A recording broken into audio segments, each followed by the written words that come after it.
Good morning, dear students. Good myself Neha Singh, Sanskrit teacher from Thakur Vidya Mandir Global School, कैथी शंकरपुर, लालगंज, आजमगढ़, उत्तर प्रदेश।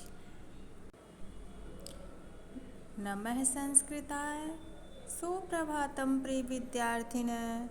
अद्य वयं षष्ठकक्षाया अष्टमः पाठः सूक्ति अष्टबकः पठिष्यामः। अष्टमः पाठः सूक्ति अष्टबकः। सूक्ति अष्टबकः का अर्थ होता है सुभाषितों का गुलदस्ता, अच्छे वचनों का विचार। तो पहले चलिए हम इसका आदर्श वाचन करते हैं श्लोक को, फिर अर्थ देखते हैं उसका। उद्यमीन हि सिद्ध्यन्ति कार्याणि न मनोरथै, न हि सुप्तस्य सिंहस्य प्रविशन्ति मुखे मृगा। उद्यमीन ही सिद्ध्यन्ति।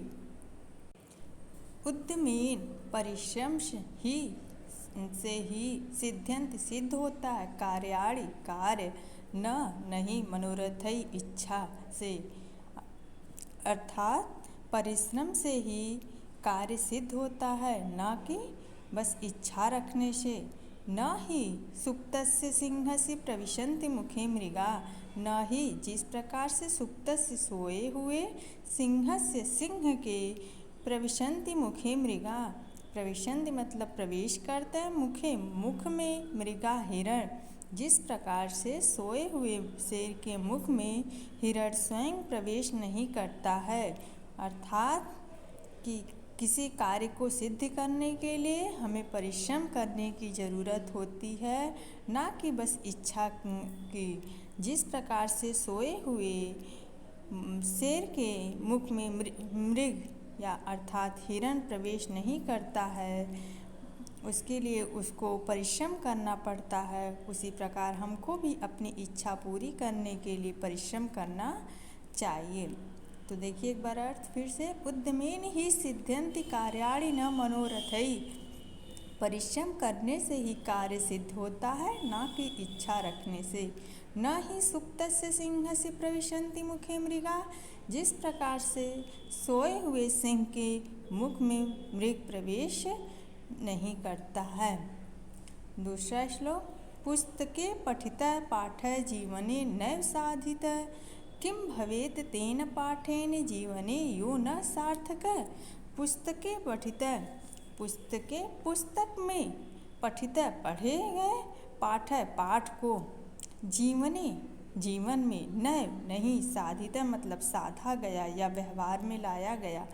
किम भवेत् तेन पाठेन, किम क्या, भवेत तेन पाठे ऐसे पाठ से पढ़ने से क्या लाभ, जीवने यो न सार्थक है जो जीवन में सार्थक ही न हो पाए।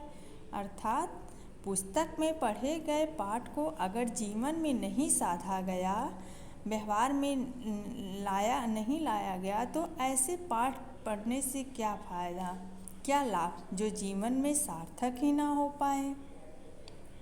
नेक्स्ट तीसरा श्लोक। प्रिय वाक्य प्रदानेन सर्वे तुष्यन्ति जन्तवः, तस्मात् प्रियम ही वक्तव्यम वचने का दरिद्रता। प्रिय वाक्य प्रदानेन, प्रिय वाक्य बोलने से, प्रिय वाक्य प्रदानेन मतलब प्रदान करने से, बोलने से, सर्वे तुष्यन्ति जन्तवः, सर्वे मतलब सभी, तुष्यन्ति तुष्यन्ति जन्तवः, जन्तवः मतलब जानवर, तुष्यन्ति मतलब प्रसन्न होते हैं, खुश होते हैं। प्रिय वाक्य बोलने से सभी मनुष्य प्रसन्न होते हैं, इसलिए तस्मात् प्रियम ही वक्तव्यम वचने का दरिद्रता, इसलिए प्रिय वचन ही कहना चाहिए, प्रिय वचन कहना चाहिए। वचने का दरिद्रता, प्रिय वचन बोलने में कैसी दरिद्रता, कैसी गरीबी। अर्थात प्रिय वाक्य बोलने से सभी मनुष्य प्रसन्न होते हैं, तस्मात् प्रियम ही वक्तव्यम वचने का दरिद्रता, इसलिए प्रिय वचन ही कहना चाहिए, इसलिए प्रियम ही वक्तव्यम, प्रिय वचन ही कहना चाहिए। वचने का दरिद्रता, प्रिय वचन बोलने में कैसी दरिद्रता। नेक्स्ट है गच्छन् पिपीलिको याति योजनानां शतान्यपि अगच्छन् वैनतेयोऽपि पदमेकं न गच्छन्ति। गच्छन् पिपीलिको, गच्छन् मतलब जाता हुआ, पिपीलिका मतलब चीटा, योजना नाम मतलब सैकड़ों, योजन चलता है, शतान्यपि जाता है। तो देखिए चलता हुआ चीटा भी सैकड़ों योजन आगे चला जाता है। गच्छन् पिपीलिको, जाता हुआ चीटा भी सैकड़ों योजन चला जाता है। किंतु अगच्छन् वैन, अगच्छन् मतलब किंतु, अगच्छन् मतलब न चलता हुआ, वैन तयो अपि गरुड़ भी, न चलता हुआ गरुड़ भी, पदमेकम एक कदम भी, न गच्छति नहीं जाता है। अर्थात चलता हुआ चीटा भी सैकड़ों योजन आगे चला जाता है, किंतु न चलता हुआ गरुड़ भी एक कदम आगे नहीं जा पाता है। नेक्स्ट है काकः कृष्ण पिकः कृष्ण को भेदो पिक काकयो, वसंत समय प्राप्ते काकः काकः पिकः पिकः। काकः कृष्ण, कृष्ण मिस काला, काकः मिस कौवा, पिकः मिस कोयल, कृष्ण मिस काया, को भेद कैसा भेद मतलब अंतर, पिक काकयो मतलब कौवा और कोयल में।